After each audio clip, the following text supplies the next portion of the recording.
Arrête de placer ton stop comme un débutant. Je vais te montrer dans cette vidéo pourquoi tu te fais chasser ton stop à chaque fois et surtout je vais te donner des conseils pour éviter que ça te produise. Prêt? C'est parti!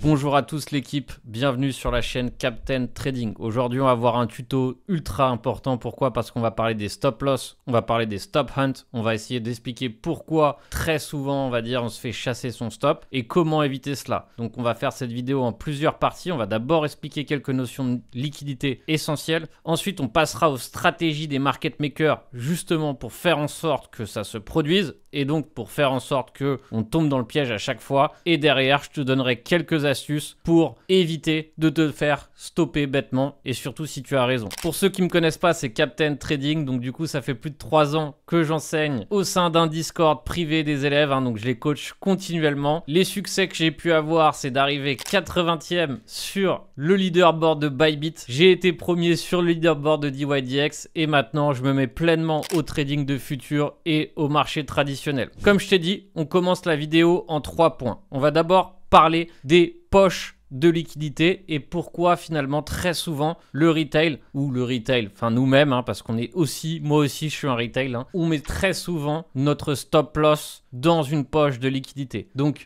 pour éviter cela, déjà il faut essayer de comprendre qu'est-ce que c'est qu'une poche de liquidité. Jusqu'à là je pense qu'on est d'accord. Alors il y a plusieurs types de poches de liquidité. Les premières et les plus évidentes, ce sont les creux et les sommets. Donc, en fonction du type de creux ou de sommet, ça va être plus ou moins évident d'aller exploser le creux ou le sommet en question afin de puiser la liquidité et donc, finalement, de faire ce qu'on appelle un stop hunt. Alors, le premier type de poche de liquidité et donc le premier type de creux le plus convoité et le plus facile à aller chercher et donc celui où il y a de fortes chances que les market makers viennent puiser la liquidité, c'est tout simplement les creux et les sommets isolés. Alors qu'est-ce qu'un creux et un sommet isolé? C'est un creux ou un sommet qui est tout seul, d'accord? Là-dedans, ce type de sommet, on peut être quasi garanti qu'il y a un énorme paquet de stop loss qui traîne. Donc, ce premier type, c'est ce qu'on appelle un sommet isolé. Donc, c'est pareil pour un creux. Ça en fait une target idéale pour les market makers. Alors, pourquoi aussi, c'est pas que des market makers méchants qui viennent chercher votre stop loss. D'accord, il faut vraiment oublier cette idée-là. Et on parle d'ingénierie financière. Qu'est-ce que ça veut dire? Ça veut dire que les gros mouvements, les whales, la smart money, peu importe comment on veut l'appeler, a besoin de liquidité pour mettre en place des positions importantes. Donc pour ça, parfois, qu'est-ce qui se passe? Eh bien, on pousse le prix sur un endroit où on sait qu'il y aura de la réaction. Donc un creux par exemple ou un sommet isolé. Que se passe-t-il quand on s'y rend? Donc les market makers, les whales poussent le prix vers ce sommet. Donc qu'est-ce que ça engendre? Ça engendre un mouvement de panique. Panique pourquoi? Parce qu'il y a des stop loss, je vous rappelle que c'est une poche et surtout ça va créer on va dire la confusion. Pourquoi? Parce qu'à la fois il y aura des stop loss qui vont sauter mais il y aura aussi les traders de breakout qui vont commencer à s'engager sur ce mouvement et donc derrière qu'est-ce qui va se passer? Eh bien tout simplement on va faire semblant de franchir le niveau, on va voir une mèche qui se dessine et une fois que la liquidité sera puisée, le signal que c'est une prise de liquidité, c'est tout simplement le fait qu'on termine par réintégrer. Et donc c'est à ce moment-là, lors de la réintégration, qu'on peut se dire que c'est une prise de liquidité et un stop hunt. Donc très souvent, quand il y a un creux isolé et qu'on revient de cette façon, c'est probablement du coup de l'ingénierie financière pour juste aller chercher de la liquidité pour créer un mouvement dans l'autre sens. Il y a un autre type de creux ou de sommet qui sont des poches de liquidité idéales, d'accord? Et ça, c'est ce qu'on peut appeler, ce que vous avez peut-être déjà entendu parler, des creux équivalents, des equal high, d'accord? Pourquoi? Parce que ces endroits-là sont des endroits idéaux pour justement créer ce qu'on appelle une poche de liquidité parfaite. Donc là, vous voyez par exemple qu'on a plusieurs creux qui se sont alignés ici. Donc 1, 2, 3, 4. Donc ici, on a ce qu'on appelle des equal lows ici qui ont commencé à s'aligner les uns après les autres sur cet endroit-là. Donc cet endroit-là devient une poche de liquidité idéale. Alors, parfois, on peut rentrer et comprendre instantanément ces poches de liquidité lorsqu'on observe l'order flow. Donc, par exemple, parfois, ce que je poste dans mon Discord, c'est que je préviens qu'on a une poche de liquidité ici qui nous regarde. Donc là, par exemple, c'était une poche sur le BTC. Et donc, mon objectif, ou généralement, ce que je tente de faire, c'est justement de me placer sur la poche pour tout simplement avoir une entrée où justement, je me nourris des stop loss qui étaient placés à cet endroit-là. Et là, par exemple, on a une superbe entrée qui s'est mise en place du coup en ce début de semaine. Et en fait, on a attrapé toute la liquidité qui était sur cette poche ici, on va dire, sur cette zone. Et ça, on le voit grâce à l'order flow. Alors, on peut le voir sans l'order flow. Avant, je l'ai repéré sans l'order flow. Mais ça devient plus évident et plus facile à repérer avec l'order flow. D'ailleurs, si l'order flow vous intéresse, si vous souhaitez apprendre à régler votre graphique via l'order flow, si vous souhaitez repérer les poches de liquidité, c'est l'objet d'un webinaire qui va avoir lieu le 3 décembre. Derrière, si vous regardez cette vidéo dans un moment, elle sera certainement aussi disponible en VOD. Donc, tout ça pour dire que ici, on a une autre poche de liquidité idéale. Donc, si moi j'achète là et que je place mon stop loss là, qu'est-ce qui se passe? Eh bien, en fait, tout simplement, j'ai mis mon stop loss dans un lieu à forte probabilité de prise de liquidité. Donc, soit parce que j'ai peur que le prix rentre sans moi ou part sans moi, dans ces cas-là, je lui laisse la place de respirer, ou soit tout simplement j'attends, d'accord? Et ça, malheureusement, c'est un choix que vous devez faire en fonction du scénario qui s'offre. Mais tout à l'heure, on va voir un petit peu les astuces de placement de stop. D'abord, je voulais voir les poches de liquidité. Donc ici, on vient de voir deux types de poches de liquidité. Donc les deux sont sur des sommets et des creux, d'accord? Donc c'est des sommets et des creux isolés ou des sommets et des creux équivalents. Ces deux types d'extrémités sont des lieux idéaux pour prendre la liquidité et offrir des poches de liquidité. Alors, le troisième type, un peu moins répandu ou un peu moins connu, on va dire que le sommet et les creux, c'est les imbalances. Alors, il faut savoir qu'on voit les imbalances de deux façons. On les voit visuellement, d'accord, sur les bougies. Donc ça, c'est moins précis. C'est un petit peu plus sauvage de les voir visuellement, mais ça se voit parfaitement. Si tu veux savoir comment on fait pour les repérer, j'ai fait une vidéo sur les imbalances. Je te l'ai mis dans la description. Tu n'as plus qu'à cliquer dessus si ça t'intéresse.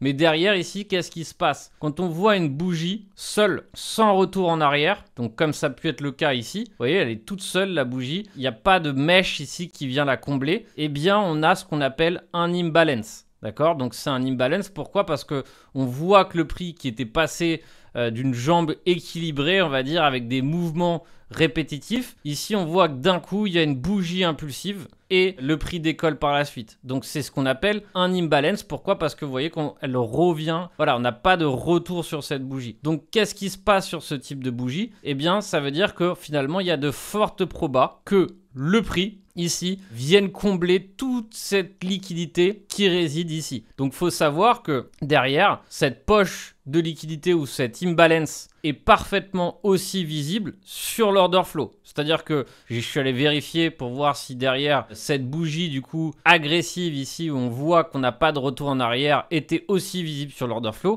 Et oui, elle l'était aussi. Donc en fait, si derrière on a un plan de trading de ce type, on souhaite, on va dire, je sais pas, trader la continuation et notre plan c'est celui-ci, il y a de fortes probas qu'on vienne taper dans l'imbalance. Là, on est même venu taper sur les equal low, d'accord? On est venu quasiment taper au point près sur les deux creux qui étaient ici. Et donc, derrière, finalement, pareil, donc poche de liquidité. Donc, c'est vraiment les trois lieux qu'il faut éviter pour placer un stop loss, d'accord? Maintenant, on va passer aux techniques de market maker. Alors, les techniques de market maker, il n'y a rien de, voilà, qui sort, on va dire, du naturel. Mais finalement, qu'est-ce qui se passe et qu'est-ce qu'il faut éviter de faire lorsque, par exemple, on achète un pullback ou lorsqu'on veut shorter un top? Donc, c'est la technique du 1, 2, 3. D'accord? Donc actuellement, on est sur le premier sommet. D'accord? Donc qu'est-ce qui se passe ici? Beaucoup de gens vont tenter de shorter. Donc 1, d'accord? Premier sommet qui se dessine. Qu'est-ce qu'on vient faire? Boum. 2, on vient gratter la liquidité. D'accord? Donc ici, qu'est-ce qui se passe? Et qu'est-ce qui nous fait penser que c'est un grattage de liquidité? C'est le fait que très rapidement, la bougie réintègre. Donc ça veut dire qu'il y a quand même ici, il y a des gens qui souhaitent vendre. Il y a du flux vendeur. Sinon, ça irait tout droit vers le haut. Et donc, ce ricochet, on va dire, ce rebond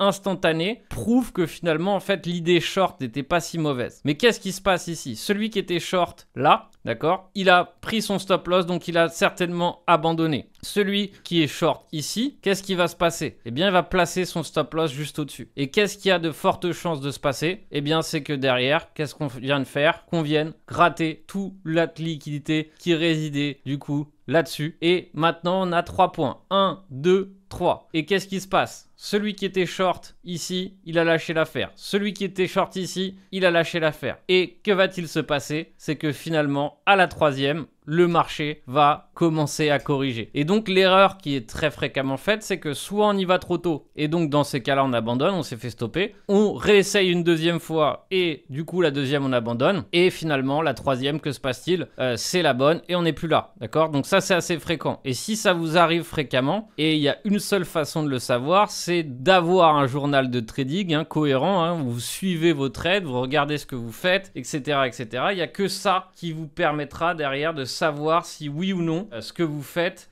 c'est fréquent ou pas. D'accord? Et si vous faites fréquemment cette erreur, eh bien dans ces cas-là, il faut le repérer. Et donc, évidemment, si vous n'avez pas de journal de trading ou que vous ne relevez pas vos erreurs, il y a de fortes chances pour que vous refassiez la même. Donc, c'est pour ça que c'est important d'avoir un journal de trading. Donc, enfin, ici, maintenant, on va dire que la technique du 1, 2, 3 est très fréquente, ou au moins le 1, 2. C'est-à-dire que vous souhaitez acheter un pullback. Qu'est-ce qui se passe ici? Vous voyez que, par exemple, ici, c'est pareil. On vient faire ici une double prise de liquidité, d'accord? C'est-à-dire que ici on a une première réaction, même ici d'ailleurs, on a plusieurs réactions. Donc ici vous voyez qu'on a des equal low, on en a parlé tout à l'heure. Et ici qu'est-ce que le marché est venu faire? Il est venu gratter la liquidité. Donc là c'est 1, 2, 3, pareil. Très souvent ici ça fonctionne. Pareil ici, d'accord? On a un sommet isolé, le marché est venu le chercher avant de corriger et derrière il est reparti. Mais vous voyez ici que c'est toujours quasiment la même. Donc l'objectif c'est d'éviter de faire la même. Donc maintenant, dernier conseil, on va voir des astuces, quelques astuces pour justement éviter ce type de problème.